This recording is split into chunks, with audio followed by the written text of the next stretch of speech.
Hai, hai, hai. Selamat pagi anak-anak sekalian. Apa kabar anak-anak semuanya? Ibu guru berharap kalian dalam keadaan yang baik, sehat, dan siap untuk belajar ya. Nah, sebelum kita memulai pembelajaran hari ini, ada baiknya kita berdoa terlebih dahulu ya. Ibu guru akan memimpin doa kita, yaitu doa Bapa kami. Ambil sikap berdoa, kita mulai. Demi nama Bapa dan Putra dan Roh Kudus. Amin. Bapa kami yang ada di surga, dimuliakanlah namamu, datanglah kerajaanmu, jadilah kehendakmu di atas bumi seperti di dalam surga. Berilah kami rezeki pada hari ini, dan ampunilah kesalahan kami, seperti kami pun mengampuni yang bersalah kepada kami. Dan janganlah masukkan kami ke dalam pencobaan, tetapi bebaskanlah kami dari yang jahat. Amin. Atas nama Bapa dan Putra dan Roh Kudus. Amin. Nah, hari ini kita akan belajar tema 7, subtema 2 tentang kepemimpinan dan pembelajaran yang ketiga.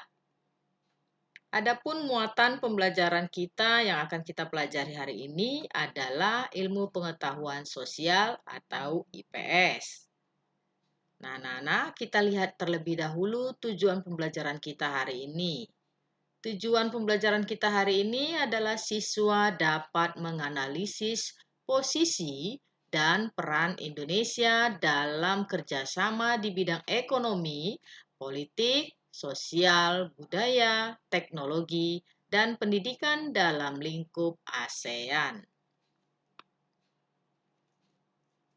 Nah, pada pertemuan kita sebelumnya, kita sudah belajar tentang bentuk-bentuk kerjasama ASEAN.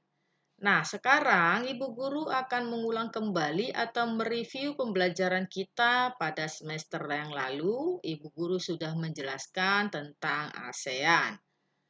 Nah, Perhimpunan Bangsa-Bangsa Asia Tenggara atau yang disingkat dengan Perbara atau yang lebih populer dengan sebutan Association of Southeast Asian Nations atau yang disingkat dengan ASEAN.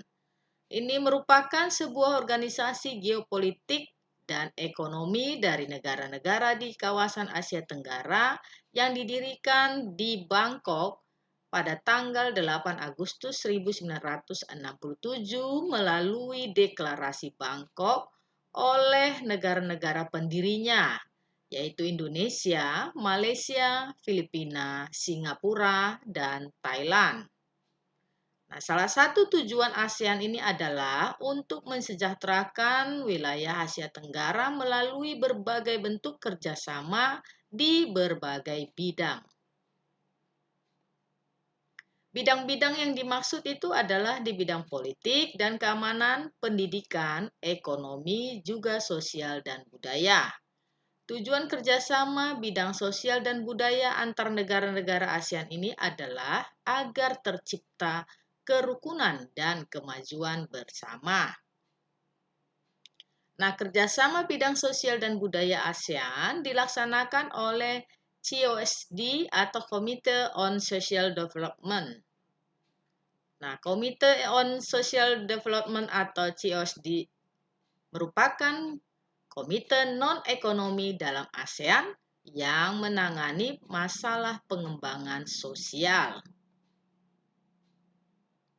Nah, sekarang kita pelajari tentang kerjasama negara Indonesia dan negara-negara di Asia Tenggara dalam bidang sosial. Yang pertama kita lihat meningkatkan kesejahteraan dan perlindungan sosial di kawasan ASEAN. Yang kedua, dapat mengurangi tingkat kesenjangan yang ada pada masyarakat di negara-negara ASEAN.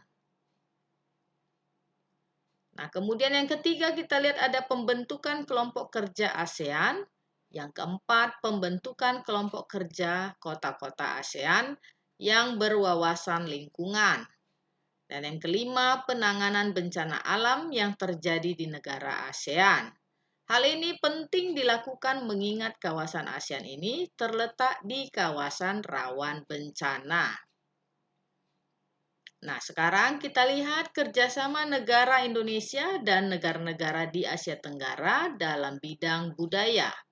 Yang pertama, pertukaran pemuda dan pelajar antar negara ASEAN.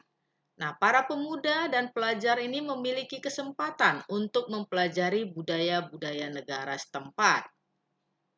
Yang kedua, penyelenggaraan perlombaan olahraga antar negara di Asia Tenggara yang diikuti oleh atlet-atlet dari seluruh anggota negara ASEAN. Contohnya adalah dalam event SEA Games. Nah, Indonesia mempunyai peran di dalam kegiatan SEA Games. Acara SEA Games pernah dilaksanakan di Indonesia secara bergantian.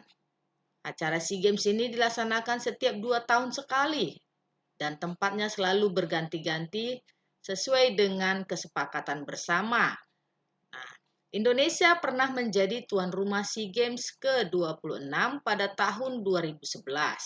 Pada acara pembukaan acara banyak sekali pentas yang diselenggarakan.